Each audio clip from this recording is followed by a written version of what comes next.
আজকে সন্ধ্যায় বানিয়ে ফেললাম গরম গরম ঘুগনি। তোমাদের কার কার ভালো লাগে এরকম ঘুগনি খেতে সন্ধ্যাবেলায় মাঝে মাঝে? বৃষ্টির দিনে আমার তো খুব ভালো লাগে ঘুগনি, রুটি বা পাউরুটি, যে কোনো মুড়ি খুব ভালো লাগে। বাঙালিরা হয়তো এটা পছন্দ করে। তো আমি সকালেই মটরটা ভিজিয়ে নিয়েছিলাম, 500 মটর ছিল, তার মধ্যে অর্ধেকটা দিয়েছিলাম, অর্ধেকটা রেখে দিয়েছিলাম। দিয়ে তাতে দুটো চাকচাক করে আলু কেটেও দিয়ে দিয়েছিলাম। প্রেসার কুকারে হলুদ লঙ্কা দিয়ে সেদ্ধ করতে দিয়েছিলাম, নুনও দিয়েছিলাম অল্প পরিমাণে, স্বাদ মতো নুন দিয়ে ভালো করে প্রেসার কুকারে সিটি দিয়ে নিয়েছিলাম। 5 থেকে 6টা সিটি দিয়েছিলাম মোটামুটি। তো তোমরাও সেরকম সিটি দেবে। আমি জানি ঘুগনি অনেকেই রান্না করতে পারে, কিন্তু আমাদের মতো অল্প বয়সী টিনেজাররা যারা এখনও পর্যন্ত ঘুগনি তৈরি করতে শেখে না, আমি এটা আমার মার কাছ থেকে ইজিভাবে মাইনে নেওয়া শিখেছি। তো এরকম প্রেসার করে যাও, সেদ্ধ হয়ে গেছে মটরটা। বেশি সেদ্ধ করলে মটরটা খুব একটা ভালো লাগবে না।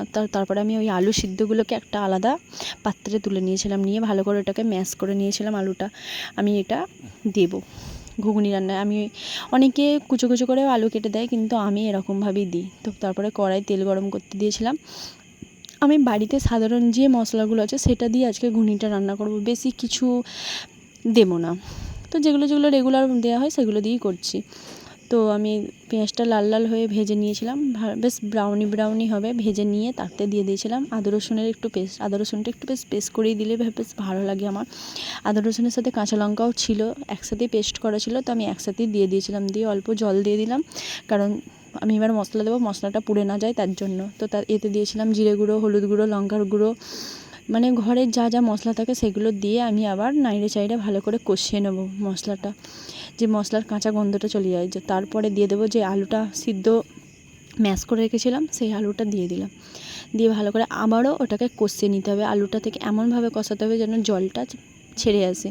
তোমরা চাইলে মটরের সাথেও আলু সিদ্ধ করে দিতে পারো, কিন্তু এইভাবে দিলে গ্রেভিটা ঘুগনির খেতে ভালো লাগে। আমার বেশ ভালো লাগে। আমার ওই আলুটা যে থাকে ওই আলুটা খেতে ভালো লাগে না, ঠিক একটা কুচো কুচোটা। তো আমি এরকম ম্যাশ করে নিই। তোমরাও চাইলে এরকমও করে নিতে পারো, বা কুচিয়ে একেবারে মানে ডুমো ডুমো করে ছোটো ছোটো করে কেটে দিতে পারো আলু ভাজার মতো।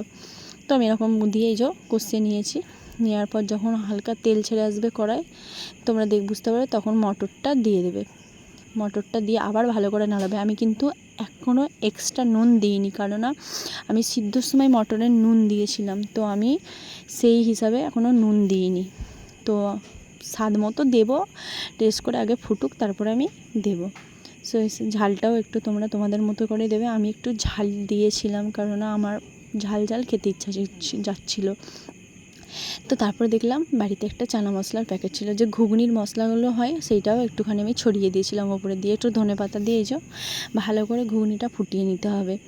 ভালো করে ধনেপাতা দিলে তো বেশ আরও জমিয়ে যায়। তো বাড়িতে ধনেপাতাও ছিল, তো আমি ধনেপাতাও দিয়ে দিয়েছি। ধনেপাতা দিলে দেখবে ঘুগনির স্বাদটা আরও যেন বেড়ে যায়। আর লাস্টে আমি একটা ঘরোয়া মশলা তৈরি করে রেখেছি, যে জিরে, মৌরি, শুকনো লঙ্কা দিয়ে ভালো করে একটা পেস্ট করে রাখবে, শুকনো খোলায় ভেজে সেটাকেও ঘুগনির ওপর দিয়ে দেবে। তারপর আমি চলে এলাম কিসের সাথে ঘুগনিটা খাওয়া যাবে। তো তারপর আমি ময়দায় ভালো করে ময়ান দিয়ে এই যে ময়দাটাও ভালো করে মেখে নিয়েছি। মেখে নেওয়ার পর যে বেলে এরকম কেটে নিয়েছি, ছুরি করে কেটে ভালো করে গোল গোল করে ঘুরিয়ে ঘুরিয়ে করেছি। আমি এটা এখনও ঠিকঠাক হয়তো পারি না, কিন্তু আমি যেটা চেষ্টা করেছিলাম বেশ ভালোই হয়েছিল। রুটিটা খুব একটা খারাপ রুটিটা হয়নি। তোমরাও বানিয়ে দেখো, খুব ভালো লাগবে। আমি তো একটা হাতে ভিডিও করেছি, তো সেরকম ভালোভাবে হয়নি। আমার কাছে স্ট্যান্ডও নেই যে আমি ভালো করে ভিডিও করব। তো আমি এইভাবে এক হাতে ধরে এক হাতে কাটা প্রচুরই প্রবলেম হয়েছে, তাও আমি এরকমভাবে করে নিয়েছিলাম। দিয়ে ভালো করে গলেই যাও, দেখতেই পাচ্ছ এক হাতে অসুবিধা হচ্ছে, তাই আমি ভালো করে আবার করে নিয়ে এটাকে বেলে নিয়ে এই যে এরকম রুটিটা হয়েছিল। তো রুটিটা নেওয়ার পর পরিবেশন করবে গরম গরম ঘুগনি, পরোটা বা পাউরুটি বা মুড়ি, তোমরা যে যেটা দিয়ে খেতে পারো। দেখেছো ঘুগনিটা কত সুন্দর কালার হয়েছে, আর খেতেও খুব সুন্দর হয়েছিল। তো আমি ওপর থেকে শসা ছিল, শসা কুচিয়ে নিয়েছিলাম, গাজর কুচিয়ে নিয়েছিলাম, পেঁয়াজ কুচো নিয়েছিলাম, বিট নুন নিয়েছিলাম।